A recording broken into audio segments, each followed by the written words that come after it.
کلام مقدس میں سے ہمارے لیے آج کی تلاوت دانیال نبی کی کتاب، اس کا 5واں باب، 1 سے 6، 13 سے 14، 16 سے 17، 23 سے 28 آیت تک۔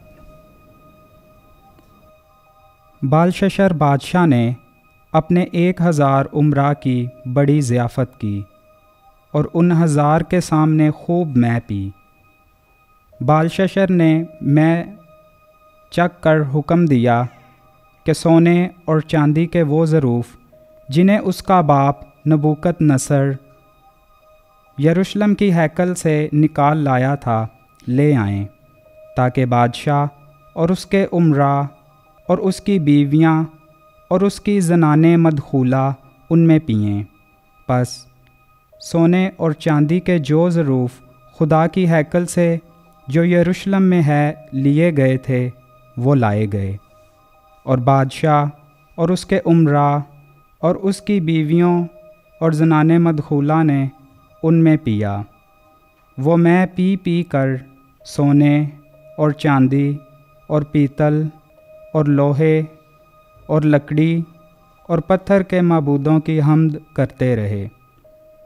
اسی وقت انسان کے ہاتھ کی انگلیاں ظاہر ہوئیں، اور انہوں نے شمعدان کے مقابل شاہی محل کی دیوار کے گچ پر لکھا، اور بادشاہ نے ہاتھ کا وہ سرا جو لکھتا تھا دیکھا۔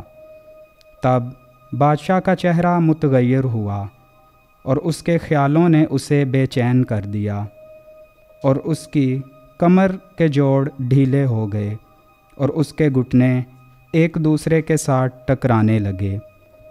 تب دانیال بادشاہ کے حضور حاضر کیا گیا۔ بادشاہ نے خطاب کر کے کہا، کیا تو وہی دانیال ہے جو یہودا کے ان اسیروں میں سے جنہیں بادشاہ میرا باپ یہودا سے لایا تھا؟ میں نے تیری بابت سنا ہے کہ تجھ میں معبودوں کی روح ہے، اور کہ تجھ میں نور اور فہم اور فائق حکمت پائی جاتی ہے، لیکن میں نے تیری بابت سنا ہے کہ تو تعبیر اور عقدہ کشائی پر قادر ہے۔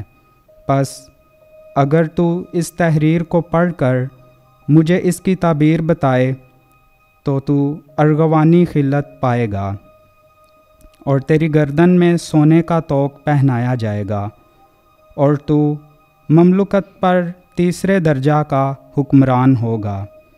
تب دانیال نے جواب دے کر بادشاہ کے حضور کہا کہ تیرے عطیے تیرے ہی پاس رہیں، اور تو اپنے انعام کسی اور کو دے تو بھی میں بادشاہ کے لیے تحریر پڑھوں گا اور اس کی تعبیر بھی بتاؤں گا، بلکہ تو آسمان کے مالک کی مخالفت میں متکبر ہو گیا، اور اس کے گھر کے ظروف تیرے سامنے لائے گئے، اور تو نے اور تیرے امراء اور تیری بیویوں اور زنانیں مدخولہ نے ان میں پیا۔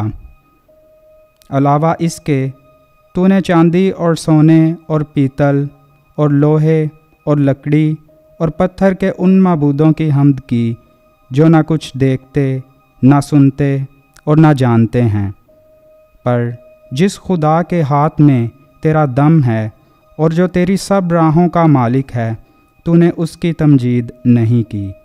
پس اسی کی طرف سے ہاتھ کا وہ سرا بھیجا گیا، اور یہ تحریر لکھی گئی، اور جو تحریر لکھی گئی وہ یہی ہے: منا ثقل فرس۔ ان الفاظ کی تعبیر یہ ہے: منا یعنی خدا نے تیرے مملکت کا حساب کر لیا اور اسے تمام کر ڈالا۔ ثقل یعنی تو ترازو میں تولا گیا اور کم نکلا۔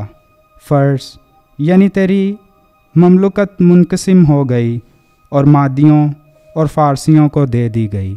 پاک کلام کے پڑھے اور سنے جانے پر خداوند کی برکت ہو۔ خدا کا شکر ہو۔